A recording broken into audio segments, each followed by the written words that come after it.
क्या होगा अगर आपने पूरी जी जान लगा के पूरा किया हुआ सपने के साथ आपको जीने ही ना दिया जाए? आपसे उस सपने को तो नहीं, लेकिन उस सपने से आपको छीन लिया जाए। कोलकाता का ट्रेनी डॉक्टर के साथ हुए हादसे को 8 दिन बीत चुके हैं और यह घटना पूरे देश को हिला के रख दिया है। पूरे देश में हड़ताल और लोगों की भीड़ ने पुलिस नियंत्रण को एक्टिव कर दिया है।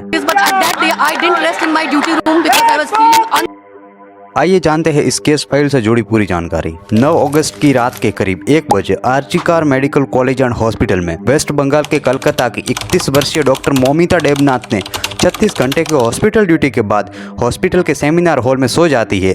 लेकिन उसे क्या पता था कि आज की शाम उसके लिए आखिरी है।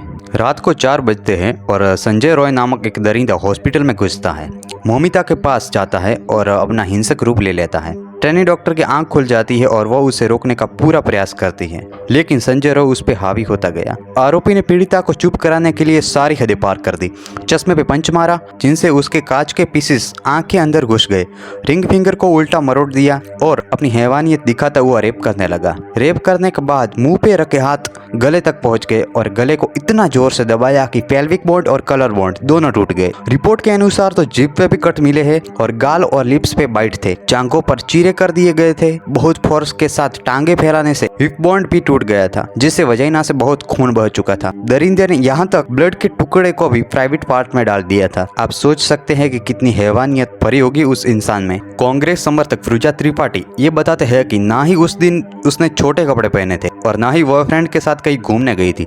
उसकी गलती सिर्फ यही थी कि वो 36 घंटे की शिफ्ट के बाद सो गई थी। लेकिन मुझे लगता है कि ऐसा हैवान इंसान हो तो सोई ना भी हो तो भी उसे नोच डालता। डॉक्टर गोस्वामी का एक नया रिपोर्ट सामने आ रहा है कि पीड़िता के प्राइवेट पार्ट में 151 ग्राम स्पर्म निकला है, जो सीधा गैंग रेप पे इशारा करता है, क्योंकि एक इंसान 15 से 20 ग्राम ही स्पर्म रिलीज कर सकता है। हॉस्पिटल के एक महिला डॉक्टर का दावा यह भी है कि इस घटना के हॉस्पिटल के 4 मेंबर भी इन्वॉल्व है। एक लड़की है और 3 डॉक्टर हैं। उसका कहना यह है कि उस रात शाम को सेमिनार हॉल में उस 4 डॉक्टर के साथ पीड़िता खाना खा रही थी।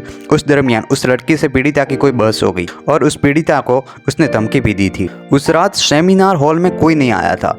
उसका मतलब कि सभी ने प्लानिंग के साथ पीड़िता को अकेला रखा गया था और उसके साथ संजय रॉय को भी उसकी खबर दी गई थी और उसने वहां पर आकर इस घटना को अंजाम दिया। दोस्तों, सबके बयान अलग अलग है। क्या सच है क्या झूठ है कोई नहीं जानता। हाईकोर्ट ने केस को पुलिस से छीनकर सीबीआई को सौंप दिया गया है। हॉस्पिटल में तोड़फोड़ कर सबूत मिटाना चाहती है। लोगों के शांति आंदोलन के बीच कुछ शख्सों ने हॉस्पिटल में आकर आतंक मचा रहे थे। उसके चलते पुलिस ने आंसू गोले का भी प्रयोग किया।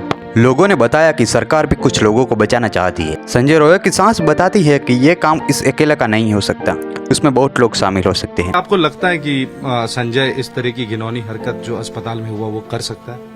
ये तो अकेला काम नहीं है सर, ये अकेला उसका बस का बात नहीं है। और राहुल गांधी ने भी ट्वीट करके बताया कि इसको ऐसी सजा मिलनी चाहिए कि ये काम करने वाले के लिए मिसाल बनकर रहे। संजय रॉय की गिरफ्तारी एक ब्लूटूथ डिवाइस से हुई थी जो घटनास्थल पर मिला था और उसके फोन से भी कनेक्ट हुआ था। उसके फोन में फॉरेन वीडियोस भी मिले थे और ये बहुत ही हिंसक और भयंकर फॉरेन वीडियोस। उसे शराब पीकर ये हैवानियत भरी वीडियो देखने की आदत थी। पीड़िता के परिवार को सुबह 3 घंटे के इंतजार के बाद बेटी का शव दिखने को मिला। परिवार को पहले खुदकुशी की खबर दी गई थी। पीड़िता के पिता को सरकार ने आर्थिक मदद का प्रस्ताव भेजा था, लेकिन उससे मना कर दिया। उन्होंने कहा कि कितने भी पैसे हो मेरी बेटी वापस नहीं आ सकती। उसका कहना है कि मेरी बेटी डेली डायरी लिखती थी। घटना की अगली रात उसने लिखा था कि मैं एमडी कोर्स में गोल्ड मेडलिस्ट बनूंगी और ये सपना हमेशा के लिए सपना ही रह गया। संजय रॉय ने अपना गुनाह कबूल कर लिया है।